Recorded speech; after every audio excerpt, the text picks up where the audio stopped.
नमस्कार दोस्तों, स्वागत है आपका हमारे YouTube channel Guru with Neeraj में। चलिए आज फिर जिलेवार समान ज्ञान में आपका स्वागत है। हमारे अगले ज़िले दमोह में आज हम किसका अध्ययन करेंगे?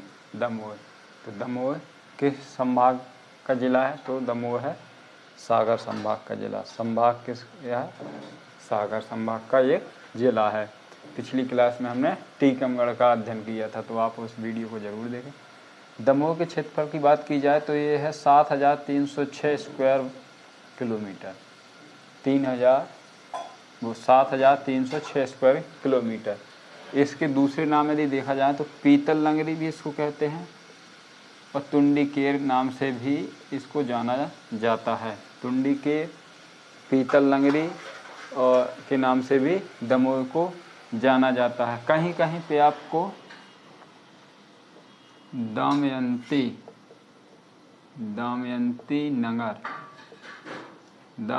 नगर भी आपको देखने को मिल जाएगा। कौन सा? दमयंती नगर।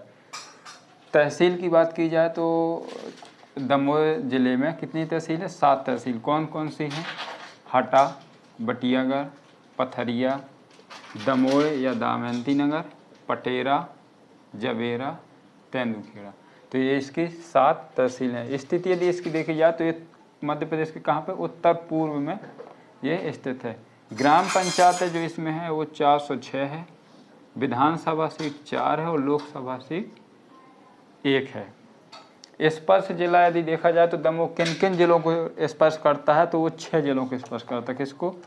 जबलपुर, कटनी, नरसिंहपुर, सागर, पन्ना एवं छतरपुर को स्पर्श करता है।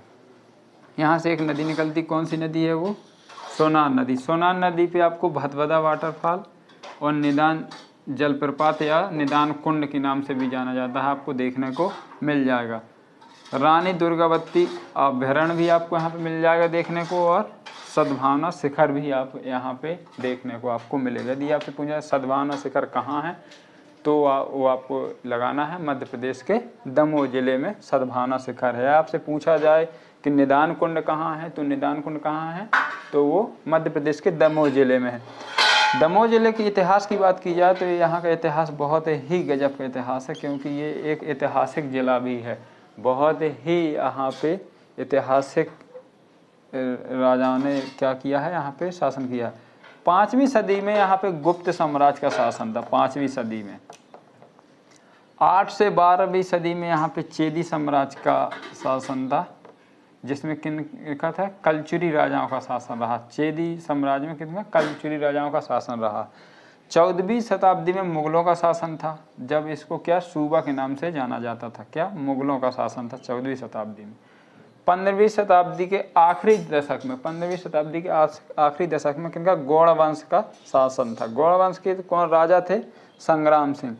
राजा संग्राम सिंह हमने क्यों बताया? ये जो गौड़ वंश में भाई 15वीं शताब्दी के जो आखिरी दशक के राजा थे, राजा संग्राम सिंह, इन्होंने 52 जिले जीते थे। वो 52 किले जीते थे। 52 किलों पर विजय प्राप्त की थी। 1857 के विद्रोह में भी दमोह जिले का बहुत बड़ा महत्वपूर्ण योगदान रहा है, क्योंकि 1857 का कहाँ से? त्रिपुरी मतलब जबलपुर। त्रिपुरी जबलपुर का पुराना नाम है। त्रिपुरी से शुरुआत हुई थी 1857 के विद्रोह की। तो ये जबलपुर से लगा हुआ जिला है। तो इसमें भाई 1857 में हिंडोरिया के ठाकुर किशोर सिंह, राजा देवी सिंह, पंचम सिंह, गंगाधर आदि कई ऐसे और व्यक्ति थे जिन्होंने 1857 के विद्रोह में महत्वपूर्ण भूमिका अदा की थी। संग्रामपुर जो है, संग्रामपुर एक गांव है। संग्रामपुर में रानी दुर्गावती जी मुगल साम्राज्य के प्रतिनिधि सेनापति आसफ खान से लड़ाई के दौरान वीरगति को प्राप्त हुई थी। तो रानी दुर्गावती कहाँ पे वीरगति को प्राप्त हुई थी? तो वो था संग्रामपुर। संग्रामपुर कहाँ पड़ता है? ये दमोह जिले में पड़ता है। किसके साथ लड़ाई में हुई थी? तो ये थे मुगल साम्राज्य के प्रतिनिधि सेनापति थे। कौन से? आसफ खान। आसफ खान से लड़ाई लड़ते हुए। ये बहुत ही महत्वपूर्ण क्वेश्चन है। ODOP 1 डिस्ट्रिक्ट 1 प्रोडक्ट की बात की जाए तो यहाँ पे चना मुख्य उत्पाद है और इसमें टमाटर को भी शामिल किया गया है। टमाटर का बहुत बड़ा उत्पादन। पीतल का बर्तन भी यहाँ का बहुत ही फेमस है। दमोह जिले में बंधुआ मजदूर बहुत ज़्यादा पाए जाते हैं। आज भी यहाँ पे बंधुआ मजदूर बहुत मिलते हैं। बाल श्रम भी यहाँ पे बहुत ज़्यादा, बाल श्रम में ये मध्य प्रदेश में नंबर 1 पर है दमोह जिला बाल श्रम में। ठीक है, तो आप ये भी याद रखिए बाल श्रम जिला भी कह सकते हैं। अब बाल श्रम यहाँ पे सबसे ज़्यादा है मध्य प्रदेश में। यदि पूछा जाता है सबसे ज़्यादा बाल श्रम किस जिले में है, तो वो है आपके दमोह जिले में। यहाँ की साक्षरता की बात की जाए तो यहाँ पे है 61.8% यहाँ की साक्षरता है 2011 के अनुसार, और यहाँ का लिंगानुपात 901 है 2011 के अनुसार। चलिए, तो आप इसका स्क्रीनशॉट ले लीजिए, जो आपको नोट करने में बहुत ही सरलता रहेगी। स्क्रीनशॉट ले लीजिए या आप अपने नोट से मैं इसको नोट कर लीजिए। नोट से आप बनाते चलिए, खाली वीडियो देखने से आपका जो है वो याद नहीं होगा, ना ही आप कोई एग्ज़ाम क्रैक कर पाएंगे। तो आपको यदि अच्छे से पढ़ना है और सही जानकारी रखनी है तो आप हमेशा अपडेट रहिए और नोट्स ज़रूर बनाइए। कापी पेन लेकर बैठिए और अपना नोट्स बनाते चलिए, जिससे आपको ये होगा कि आपको बार बार मेहनत नहीं करनी पड़ेगी। और जो चीज़ अपडेट होती रहे तो उस चीज़ को उस नोट्स में थोड़ा सा स्टार लगा के अपडेट कर लीजिए। चीज़ें चेंज होती रहती हैं। ठीक है, अगला यदि दमोह जिले में बात की जाए तो हम दमोह जिले में अब बात करते हैं पर्यटन स्थल की। पर्यटन स्थल, इसमें महत्वपूर्ण पर्यटन स्थल में हम आपसे बात करेंगे बांदकपुर।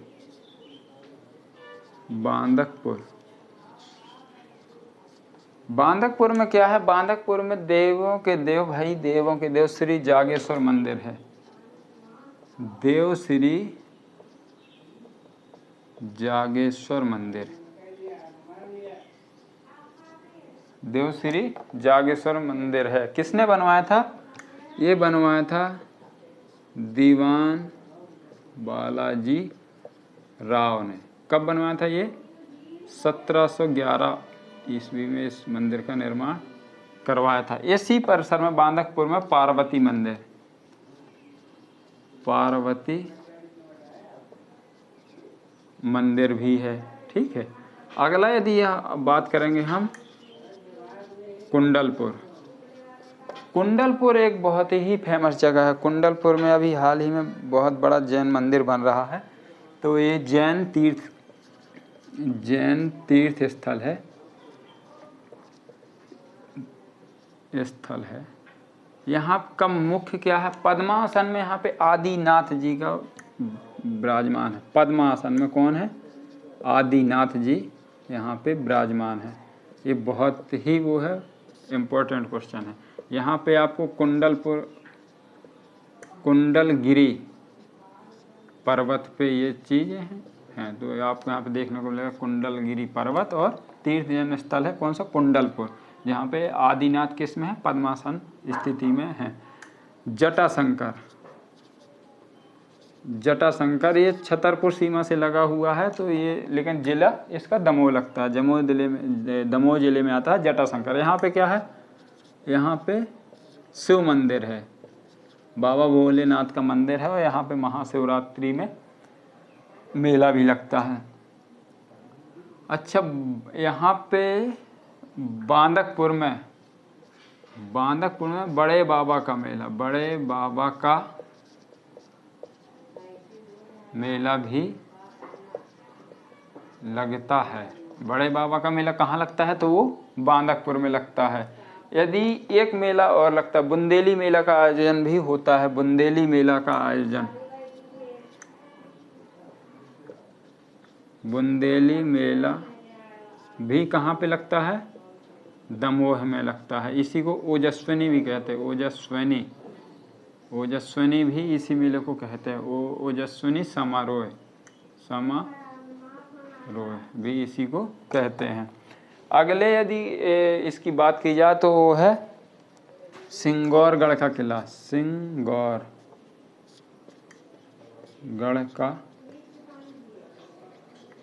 सिंगौरगढ़ का किला, यहाँ एक किसने बनवाया था? ये थे गौड़ राजा थे बाने बसोर, इन्होंने ये इसका निर्माण करवाया था। अच्छा, नरसिंहगढ़ का किला भी है जो नष्ट हालत में है, सिर्फ यहाँ पे इसके अवशेष मिलते हैं। अच्छा, नरसिंहगढ़ में एक बहुत ही बड़ा औद्योगिक क्षेत्र है, कौन सा? मायसेन सीमेंट। तो मायसेन सीमेंट का जो फैक्ट्री है या उद्योग कहा जाए वो दमोह जिले के कहाँ पे है? तो वो नरसिंहगढ़ में है। ठीक है, बहुत ही डेवलप गांव हो गया है नरसिंहगढ़। मायसेन सीमेंट द्वारा यहाँ पे बहुत ही उम्दा क्वालिटी की सुविधा उपलब्ध कराई गई हैं। तो यदि आपसे पूछा जाए मायसेन सीमेंट कहाँ है, तो नरसिंहगढ़ या दमोह का औद्योगिक क्षेत्र कहाँ पे है? तो वो है आपका नरसिंहगढ़ में। चलिए और आपको ले चलते हैं भाई, यहाँ पे आप देखेंगे और चीज़ देखेंगे। तो यहाँ पे शहद फूड प्रोसेसिंग, शहद फूड प्रोसेसिंग पार्क भी आपको देखने को मिलेगा। कहाँ पे? दमोह जिले में। तो ये बहुत ही इम्पोर्टेंट क्वेश्चन है, तो आप ये याद रखिएगा। कर्तव्य समाचार पत्र, कर्तव्य समाचार पत्र का भी यहीं से प्रकाशन होता है। हाल ही में यहाँ पे मीथेन गैस के भंडार मिले हैं, मीथेन गैस के भंडार भी यहाँ पे मिले हुए हैं। कहाँ पे? दमोह में मिले हुए हैं। पत्रकार माधव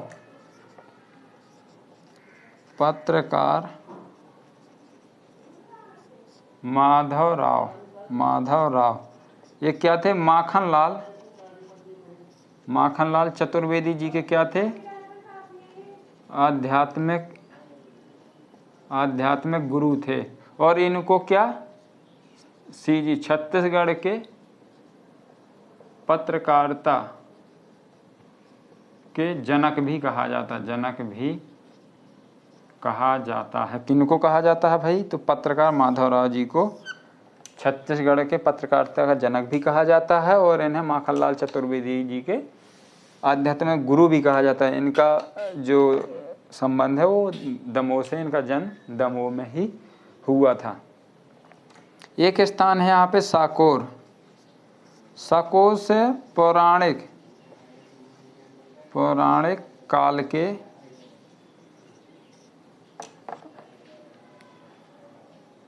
साकोर से नहीं, साकोर एक जो है, साकोर जगह नहीं है।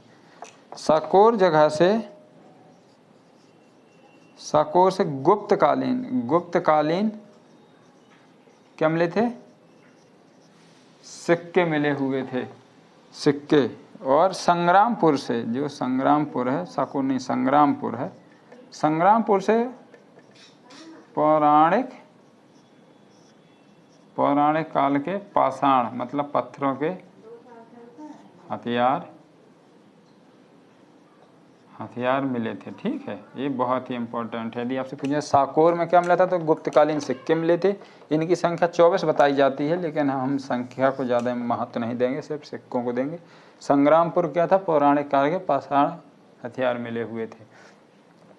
अच्छा, आपको और देखेंगे तो यहाँ की, यदि अब ये आप स्क्रीनशॉट ले लीजिए तो मैं आगे बढ़ूँ। तो ये तो था यहाँ का।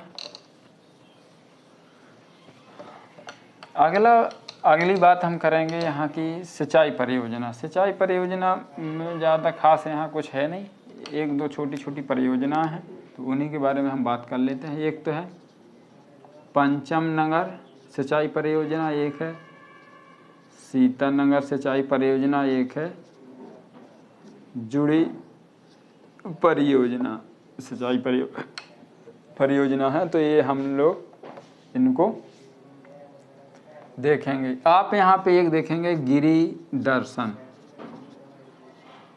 दर्शन कोई भाई ऐतिहासिक चीज़ नहीं है, ये वन विभाग द्वारा बनाया गया,